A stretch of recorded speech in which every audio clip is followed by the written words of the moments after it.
Case study: When ethics and policy collide. Section 1 summary. Richard, the principal in the story, is determined that James, a troubled student he's well aware of, has coerced David, a straight and narrow student, to carry his brass knuckles for him. Even though James confesses to coercing David into carrying his brass knuckles for him, possession of a weapon in school is a felony. Both students are arrested by the officer who brought them to the office and taken to jail. The principal is left to reflect on the choices he made. For James, this may be a tolerable situation, but for David, this could literally ruin his life. The principal is left to wonder if he should have involved the officer and what he should or should have done differently. Legal and ethical issues. Was anyone harmed? While James's record means that this situation is just another thing that might hamper him from turning things around, this is virtually untenable for David, who was bullied into doing something he didn't want to do. If David is held responsible legally, he may never recover. Does the action or the situation contravene an existing law? It is a felony to possess a weapon on school grounds. Bullying can also be a crime. According to the Anti-Bullying Alliance, most bullying incidents are not crimes, but types of bullying are illegal and should be reported to the police.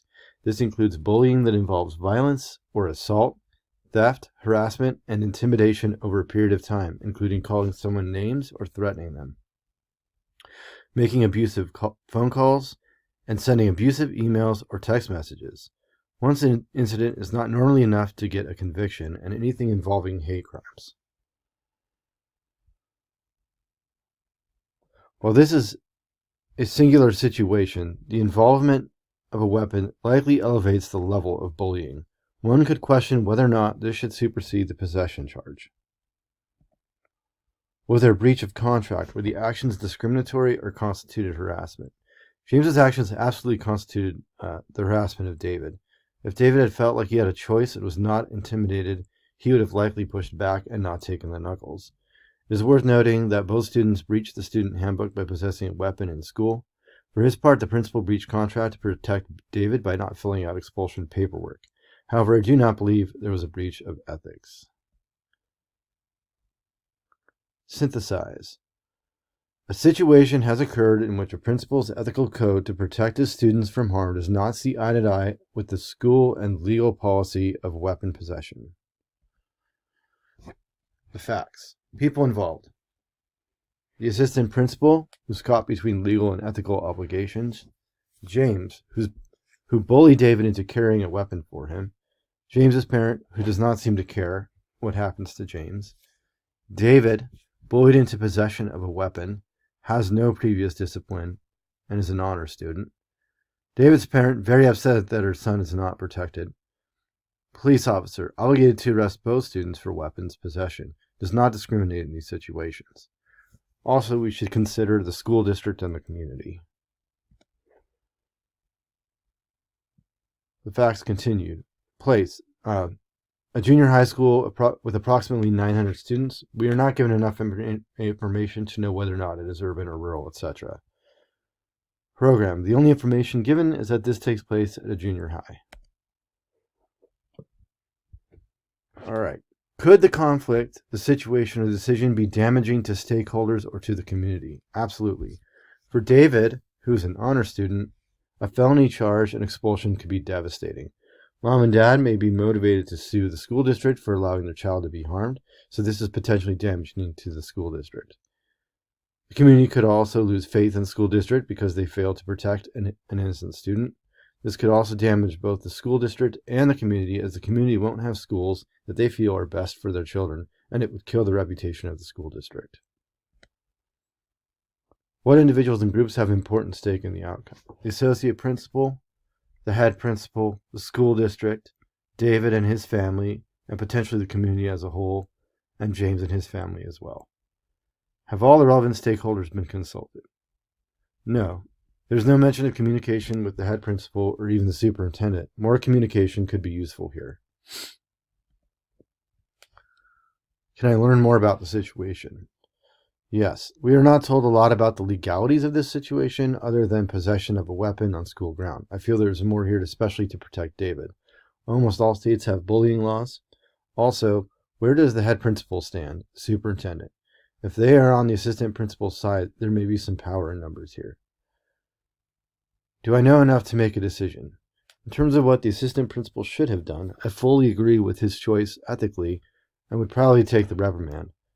As the head principal in school district, I think there is still plenty to learn. However, there is at least a place to start.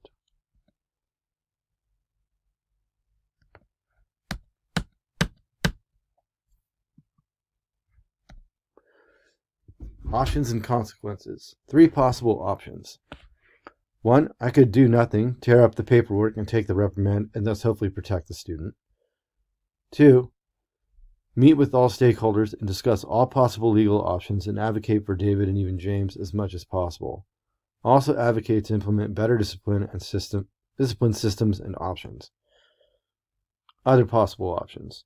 Follow through with expulsion paperwork and allow for the consequences of the law to take effect. Argue for suspension. Speak with the head principal and superintendent and see where they stand.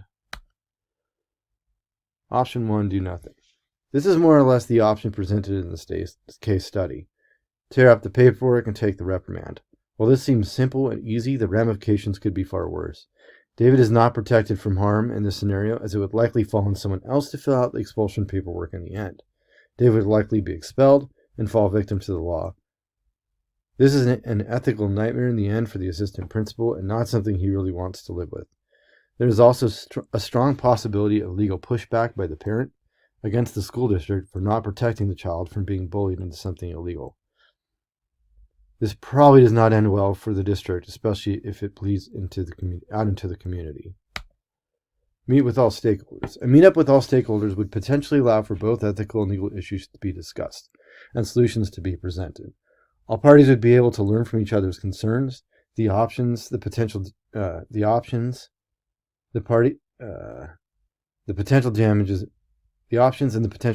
moving forward. This option would advocate for both students and allow for actionable changes to the current consequence system as necessary. One would hope rational minds would win out in this scenario. However, it is possible that this could lead to a disastrous outcome where the stakeholders cannot come to any consensus. But as nearly any other scenario is bound to end in legal issues, this may be the best option. Other options. Filling out the paperwork and following the legal path is certainly an option, but it leads to David suffering the harm of expulsion, the law, and potential civil suits on his behalf. This could be agonizing. The principal could try to argue for lesser consequences, such as suspension, but this likely won't fly with the school district without much more serious talks involving all stakeholders. The principal and superintendent appear to have not been approached. Approaching them and forming a coalition on behalf of David in a better consequence system may be useful. However, including all stakeholders improves the likelihood of better outcomes. The best solution. Meet with all stakeholders. Verdict. The best decision, in my opinion, is to meet with all stakeholders to work together to do what is best for the students and to implement better policies that give students a fighting chance moving forward. How can your decision be implemented with the greatest care and attention to the concerns of all stakeholders? Having a meet-up with all stakeholders and working together to come to consensus about the best possible solution moving forward would allow everyone involved to speak to their needs and concerns. Unilateral decisions are rarely good for everyone involved, and in this particular case would result in heavy backlash in our well-connected world. Have all stakeholders been consulted? This was an absolute must in my decision-making process.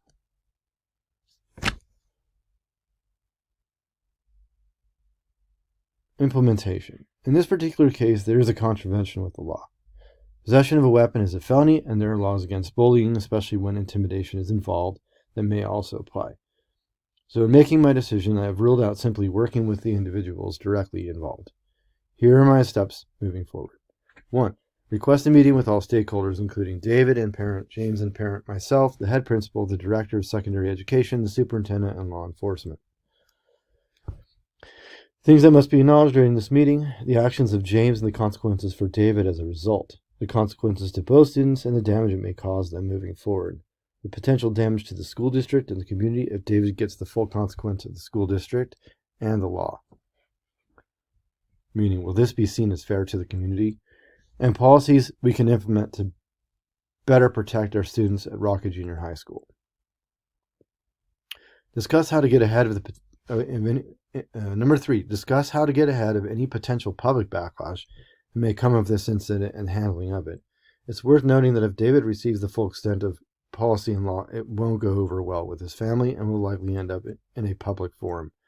David is a non-honor student who has never caused any trouble and has no reason to in the future. 4, come to a workable solution for all involved. I'm sure all stakeholders would prefer to see students continue to be successful and not be derailed by expulsion. This is probably not an option for James at this point, but certainly we are not doing our best for David with an expulsion and legal trouble. 5, create and implement a better policy and solution for the future. My recommendation would be a scaffolded buyback system where students are given options within the consequence system and a chance to buy their way out of carrying disciplines on their record. Also, we need a policy regarding bullying and intimidation regarding James's actions that protects the Davids of the school.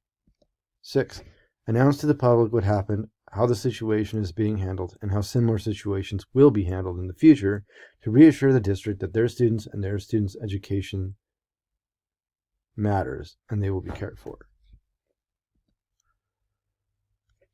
Plan B. Failing all of this working, I'm not sure where there are a lot of options, let alone good ones. I would stick to my ethical code and integrity and put my job on the line and not fill out the paperwork in an effort to advocate for David and what I feel is right. My feeling is that when this incident hits the public, if David is expelled and given the full extent of the law, and then the backlash on the backlash on the school district will be swift and brutal. I would rather know that I stuck to my integrity and ethics than go down with the ship. If I am wrong, then so be it. Section 10. Conclusion. In reflecting, it helps return to NELP Standard 2 on ethics and norms. Ultimately, that's the standard can help us continue to have integrity and hold up the ethical code. When considering the dilemma that Richard, the assistant principal, faces, we need to think about our understanding of ethical and legal decision-making. Where do they collide, and how do we consider our choices? We need to demonstrate the capacity to evaluate the ethical dimensions of issues, analyze decisions in terms of established ethical frameworks, or communicate about and advocate for ethical and legal decisions. In doing so, we need to think about what is best for the students, the school district, and the community. This begins with our own ability as leaders to model ethical behavior in our personal conduct and relationships and to cultivate ethical behavior. In this particular story, there were pieces of the puzzle missing. In this day and age, we have much better options for consequences, and working together with all stakeholders will hopefully allow cooler heads to prevail in order to advocate for what's best for the students.